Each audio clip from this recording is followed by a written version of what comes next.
आज आम एमती कौन है कि एग्जाम देवा जाऊँ सेटा भी बस रे।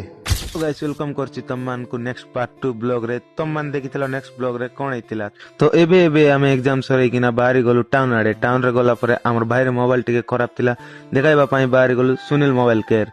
तापरे हमको देखि भारी आइले हमर कमलू भाई अरे बागीरो। और देखि परथिबो आज एग्जाम सरला बोले हमर भाई मन केते खुशी अछंती।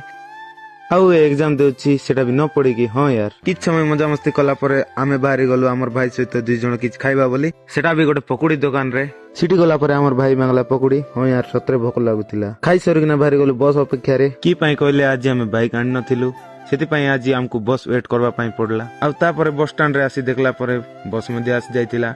बस तो किछ समय गला परे बाहरिबो बोली कि आमे टिके बस रु बाहरी आसी बुलुतिलु। हाँ यार एमान को वीडियो रे ने भी भाबला बेलकु एमाने मते गोडेले मारबु बोली किना दौड़ी जाइकिना मुई बस रे बसी पड़ली। सेतकी भितरे बस मध्ये चलला आरी बहुत गळी थिले। आ एटालम ताबुड बस स्टैंड रो फ्रंट साइड देखि पारथिबो। तापरे फुल स्पीड रे बस मध्ये चलला। बस भितरे आम माने मजा मस्ती करी बसथिलु। हाँ यार काई माने आज हमको फ्री टिकट मिलथिला सेटा पाई बोले आज हमें बहुत खुशी काई माने आमे होछु गोटे गोटे स्टूडेंट। तापरे हमर बस स्टॉप रे बस मिजा पहुंची गला। बस रु ले कि मुई पी देली गोटे ठंडा ठंडा लस्सी पी सारिकिना बाहरी गलु आमे घर को जीवा पाई। तो गाइस ब्लॉग टाको एटी स्टॉप मार दबा आउ आमे आगको जीवा। तब तक के लिए तुम माने लाइक आउ फॉलो मार दियो गाइस। Tata bye bye.